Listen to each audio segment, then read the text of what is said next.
bonjour. Merci Bonjour d'avoir accepté notre invitation pour ce moment d'expression avant la campagne, enfin pendant la campagne et avant les municipales 2020. Nous sommes à Devant-les-Ponts, devant la caserne des Vallières. L'idée, c'est de faire le tour complet de la ville. On va peut-être commencer, avant de faire le tour complet, de dire il y a eu 2 mandats de Dominique Gros. Vous avez d'ailleurs été un petit peu à la manœuvre derrière, on en parlera. Le monde a changé sur les 12 dernières années. Un maire aujourd'hui, une municipalité aujourd'hui, une équipe municipale aujourd'hui, qu'est-ce qui a changé dans sa façon de faire, de voir la ville ? Je pense que 2008-2010, c'était une énorme transition pour la ville. On est passé de 5 siècles d'histoire militaire. D'ailleurs, ici, on est dans un lieu d'histoire militaire. On est face à une ancienne caserne. Et on est passé de ces 5 siècles militaires à une dimension nouvelle de la ville qu'il va falloir construire, qui a commencé à être construit, mais qu'il va falloir complètement réinventer. On avait 30 000 hommes dans les années 80 de troupes qui étaient basées à Metz. On avait 30 régiments. Moi, j'ai grandi avec 2 parents militaires à Metz. Aujourd'hui, les militaires sont partis. La fusion des régions font que toutes les grandes directions aussi ont été remaniées entre Metz, Strasbourg, parfois Nancy. Et donc, il faut qu'on se réinvente. Il faut qu'on se réinvente un destin économique. Il faut qu'on réinvente un modèle de développement pour la ville. Ça a commencé à être fait avec le campus technologique européen, avec Blida, avec de nouvelles filières. Et c'est ça, en fait, la question qui se pose à 2020 pour la nouvelle équipe, c'est partir d'une page blanche. Nous sommes à Devant-les-Ponts. Est-ce que vous pourriez déjà peut-être commencer par nous donner un avis, un point de vue sur ce quartier, et puis si vous avez un projet en particulier pour ce quartier ? Devant-les-Ponts, c'est un quartier qui est assez intéressant parce que c'est un quartier qui manque de centralité, clairement. On a fait une réunion de quartier il n'y a pas très longtemps ici, et c'est ce qui est remonté de la part de tous les habitants. Alors il y a des lieux où on se retrouve, il y a la MJC Devant-les-Ponts, il y a des associations, il y a un supermarché, il y a une vie de quartier. Mais il n'y a pas le lieu central d'évidence où on va se retrouver pour les grandes activités sociales, pour le marché. Des Vallières, la caserne des Vallières, ça peut être ce lieu-là. Aujourd'hui, le projet il est un petit peu ralenti. Il y a eu des sujets d'inscription ou non du monument, de ces parties anciennes. Donc ça a pris du retard. Mais aujourd'hui, le sujet pour Devant-les-Ponts, c'est de créer un lieu de centralité. Et puis surtout remettre, alors il y en a quelques-uns là, on les voit devant, mais surtout veiller au commerce de proximité, parce qu'avant il y avait beaucoup plus de commerce à Devant-les-Ponts. Aujourd'hui, depuis le développement, il y a quelques décennies de hauts concours, et puis des grandes zones commerciales au nord, ces commerces sont en grande partie désertés le quartier. Et c'est un sujet parce que c'est un quartier familial, c'est un quartier où on a envie de rester, et pour pouvoir rester dans un quartier, il faut des commerces. Il faut des lieux où on peut se rendre, pas forcément en reprenant la voiture pour faire 10 ou 15 minutes.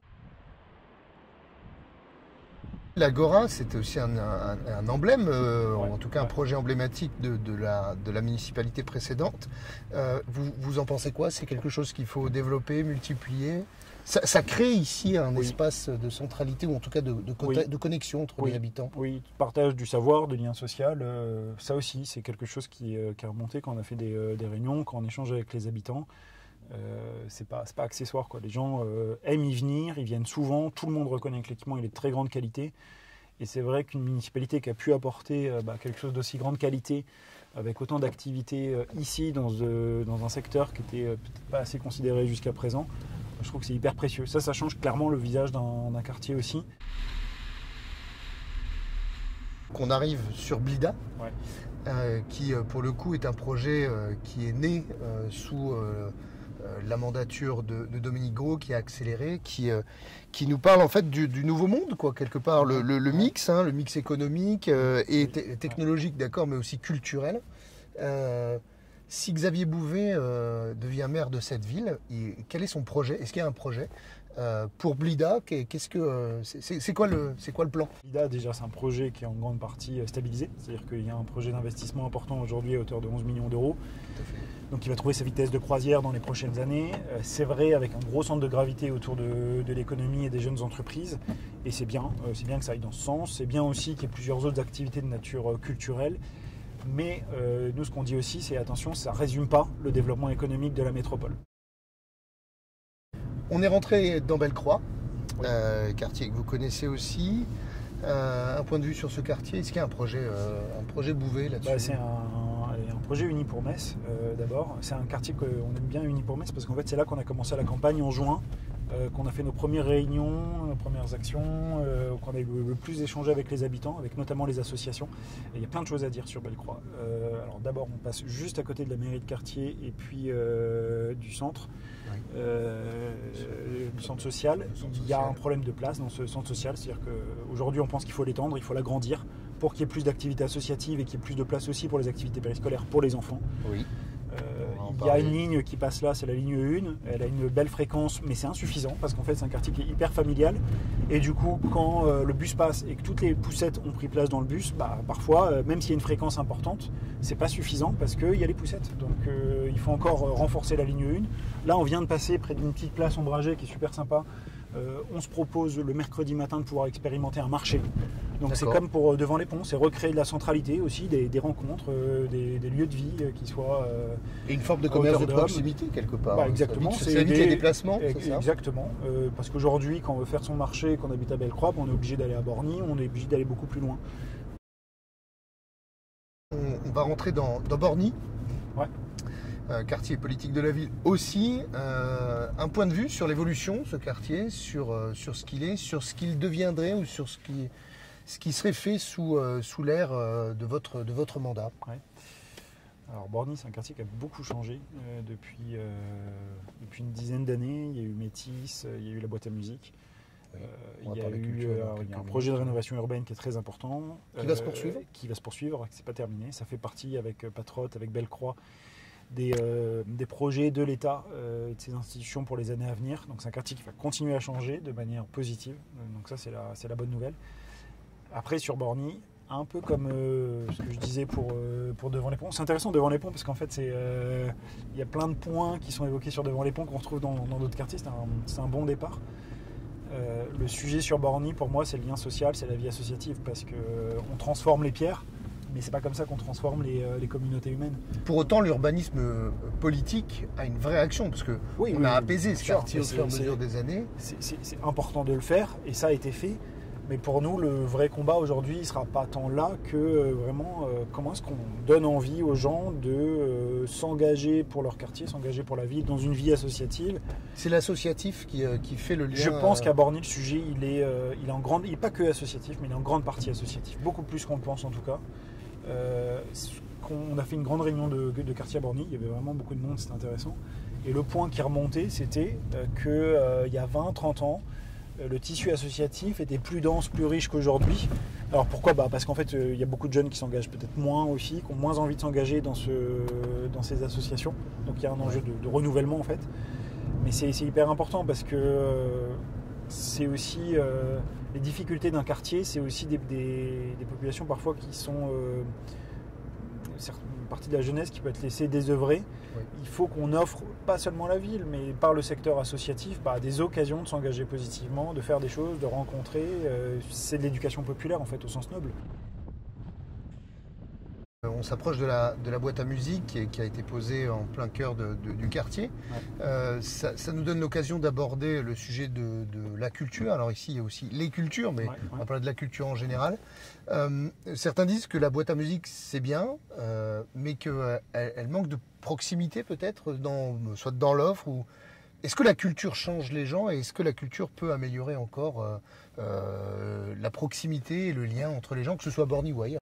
Oui, puisque ce qu'on appelle la culture, c'est accéder à quelque chose qui est pas de la consommation, c'est-à-dire qu'on n'est pas dans de l'achat de quelque chose, c'est quelque chose de gratuit en fait dans ce qu'on découvre, dans ce qu'on s'approprie.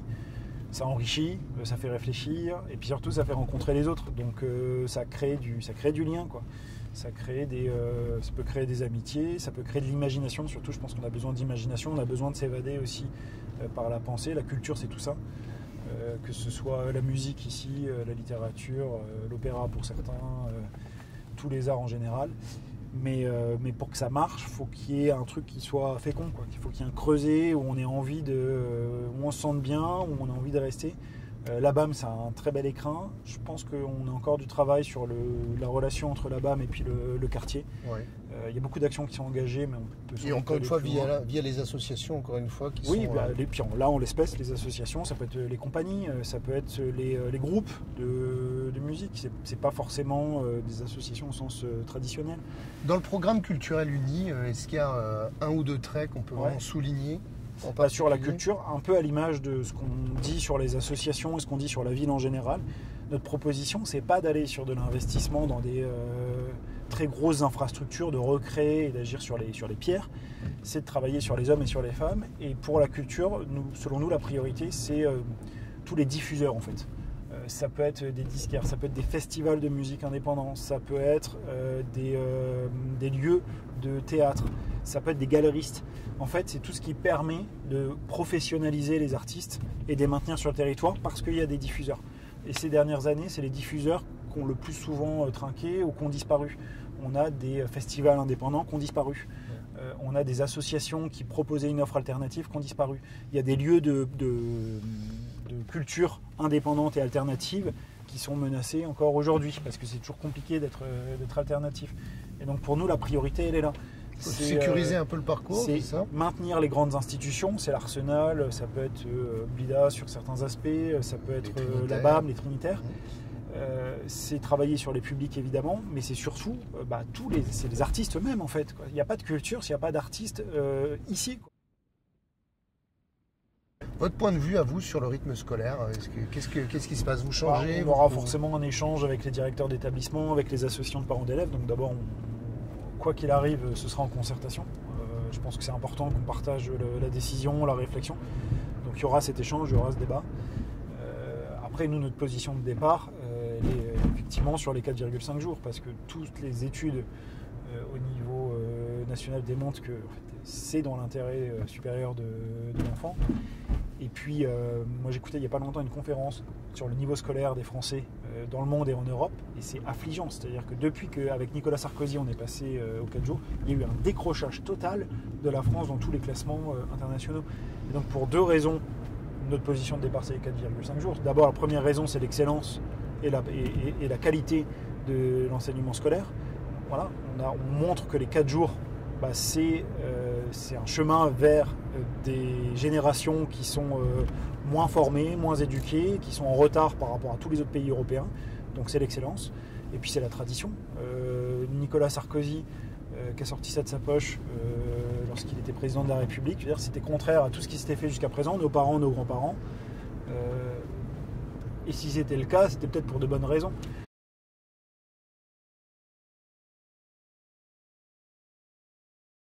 Alors on est sur le sujet de l'écologie, on entre dans le technopole. C'est un grand sujet on va dire national, voire international, humanitaire presque.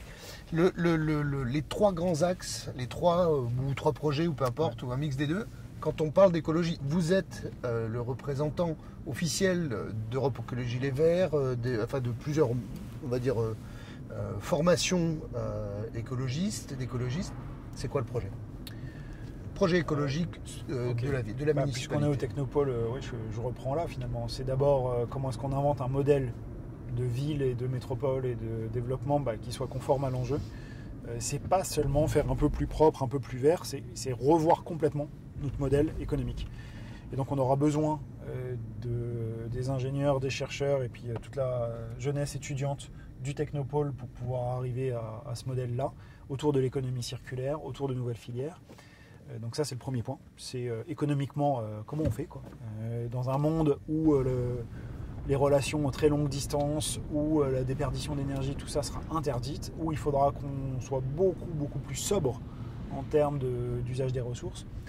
Deuxième aspect, c'est les transports publics. Là aussi, ça se pose complètement sur le Technopole. Mais j'en ai déjà longtemps parlé. Il a son axe Métis, mais qui est imparfait. Franchement, ça dessert une partie en réalité du Technopole. Il y en a toute une partie où on ne pense même pas à prendre Métis parce qu'il faut qu'on marche quand même une trotte pour rejoindre le SESCOM et les autres secteurs. Et ça, c'est la densification du tissu c'est des lignes en fait. C'est qu'on ait des lignes. Alors il en existe, simplement elles sont beaucoup moins fréquentes. Et puis c'est l'énergie. Alors sur le technopôle, la question se pose, mais en fait c'est plus généralement à l'échelle de la ville. Le troisième axe en termes d'écologie pour Unipourmetz majeur, ce sera la gestion de l'énergie. On a ce projet, cette ambition qui est assez forte, qui est de dire en 2040 100% de consommation d'origine renouvelable dans les ménages de la métropole en termes de consommation. Wow. On est au Sablon. Ouais. Un point de vue et surtout un projet particulier pour ce quartier. Alors vous aviez parlé tout à l'heure des salles, etc. Donc est-ce qu'il y a quelque chose en particulier par rapport à ce quartier très ancien? En fait, il y a beaucoup de sujets sur le Sablon parce que c'est un des plus gros quartiers de Metz et comme pour tous les autres quartiers qu'on a parcourus, entre Fréquano-Barral, la rue aux Arènes ou le quartier d'Amphithéâtre, clairement c'est pas le même Sablon, quoi. Il y a plusieurs sujets qui se posent. Alors il y a un sujet transport en commun, c'est la liaison vers le centre-ville, mais pas seulement. Notamment quand on est au sud de Sablon pour aller au marché, là on est jour de marché aujourd'hui, Oui. Parfois ça prend 20 minutes à pied. Donc on a un marché au Sablon, donc c'est très bien pour tout le secteur là autour de rue des Robert, Kellermann. Sauf que quand on est au sud du Sablon, c'est très compliqué d'y accéder. Il n'y a pas de moyen de transport adapté à ça. Donc encore une fois, le sujet encore du une transport. fois, il y a un sujet de déplacement et de transport public pour les personnes âgées, comme pour les familles, comme pour tout le monde. D'accord. Il y a un sujet autour des pistes cyclables. Clairement, le secteur est sous-équipé, alors même que c'est relativement plat. Alors il y a une petite dorsale, mais Ouais. on peut développer la pratique du vélo au Sablon. On est dans les quartiers, on est passé à l'instant près d'un ancien commissariat de proximité. Oui. Votre volonté sur la sécurité dans les quartiers, est-ce que vous, comme d'autres, vouliez multiplier le nombre d'îlotiers ou de commissariats de proximité pour rajouter de la sécurité dans les quartiers? Faire en sorte que la police municipale retrouve une fonction de proximité, c'est une évidence. Qu'elle puisse intervenir, ce qu'elle fait pas aujourd'hui essentiellement. C'est-à-dire dans tous les sujets aussi de voisinage ou les problèmes d'hyper-proximité. Je pense qu'on a besoin de la police municipale sur ces missions-là, qui sont beaucoup moins des missions police nationale. Mais vous ne voulez pas augmenter les effectifs? Voilà, c'est ce que j'allais dire. À la marge, pour faciliter les missions, qu'on permette des recrutements, ça ne pose pas de difficulté. Mais on a une des polices municipales les mieux formées de France, les plus nombreuses de France. Elle est très bien équipée, elle est armée depuis 2015, elle est bien véhiculée. Cette police municipale, pour moi, c'est une belle équipe, c'est une belle organisation. Et dire on va la disperser dans plusieurs commissariats de quartier, pour moi, c'est casser la police municipale, c'est casser la cohésion, c'est affaiblir les moyens. C'est-à-dire qu'il faut réinvestir dans des bâtiments à droite à gauche, alors même qu'elle peut être accessible très rapidement et se rendre sur place très rapidement aujourd'hui à partir de Chambières, alors même qu'elle a un siège à Chambières qui est moderne, où il y a des salles d'entraînement, où il y a une armurerie, où il y a des conditions de travail qui sont infiniment meilleures que celles qui existaient dans les années 2000. Donc aujourd'hui, on a un bel outil, on a une belle équipe de police municipale qui est nombreuse, qui est bien formée, qui est bien équipée. Tout ce qui concourt à disperser cette énergie-là sur le territoire, à dire vous allez faire de l'administratif, vous allez faire de la pure présence dans un bureau de police qu'on va ouvrir à tel endroit, pour moi, c'est pas aller dans le sens de l'efficacité de la police municipale. Je préfère qu'il soit bien basé à Chambières, qu'il puisse se déplacer facilement comme aujourd'hui dans les différents quartiers. Après, c'est une question de doctrine d'emploi. Voilà. C'est une doctrine d'emploi qui doit être tournée autour de la proximité, avec simplement un point sur lequel ça nous semble nécessaire, c'est la petite entorse entre guillemets, c'est de dire mais la nuit, il faut quand même, sur l'hypercentre, c'est aussi de la proximité, il faut que sur l'hypercentre, on ait une police municipale de proximité, de manière à compléter la police nationale. D'accord. Changement de sujet. Surtout pas suppléer. Ouais.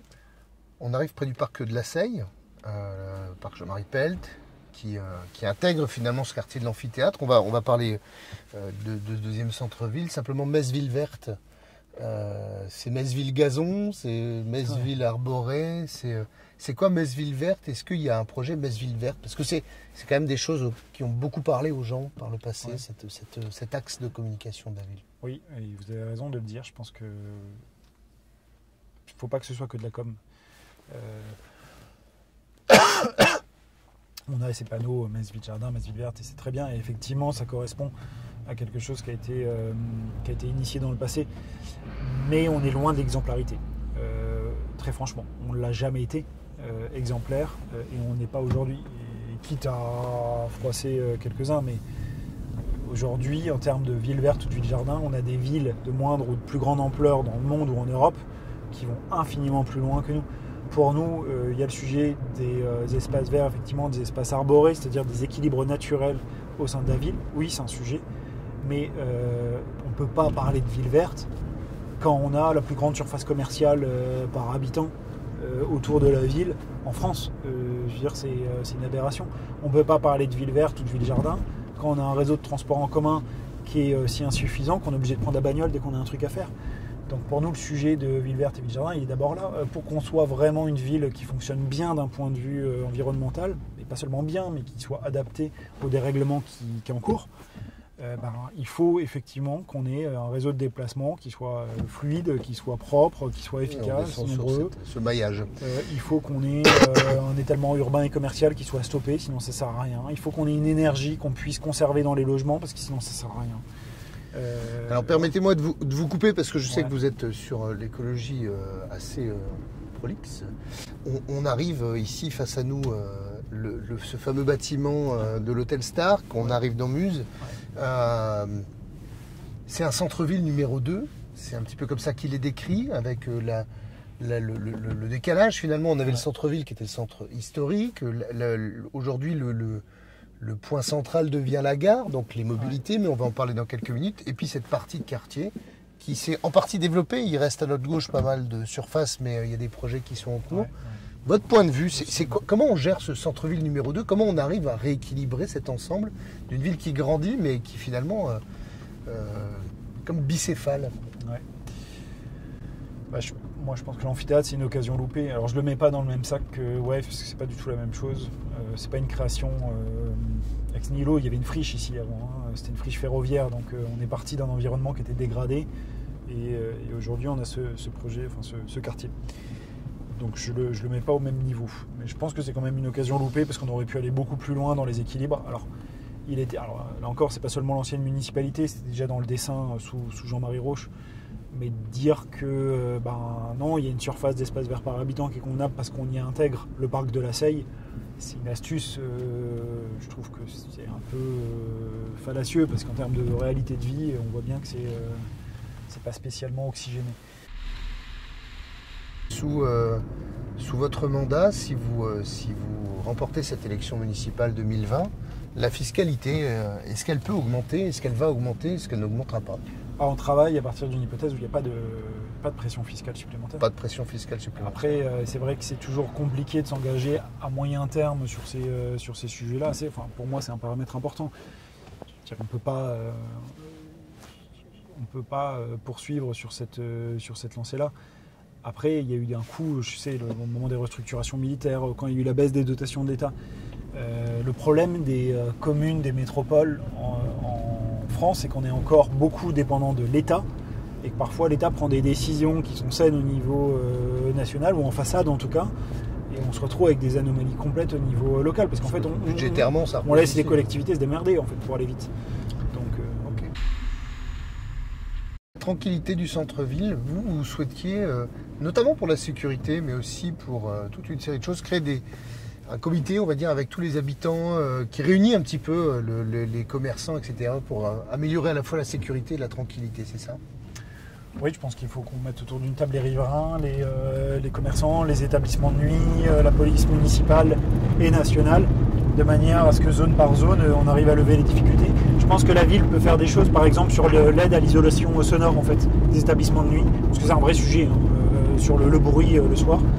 Je pense qu'il faut qu'on garde cette attractivité nocturne de la ville de Metz, c'est là qu'on vient sortir, c'est là qu'on vient faire la fête, c'est là qu'on vient consommer, donc c'est important. Mais il y a un sujet sur les nuisances sonores objectifs, et il faut qu'on aide aussi à responsabiliser et à insonoriser ces locaux-là. Je pense que la ville a une responsabilité. Le commerce, oui. Voilà.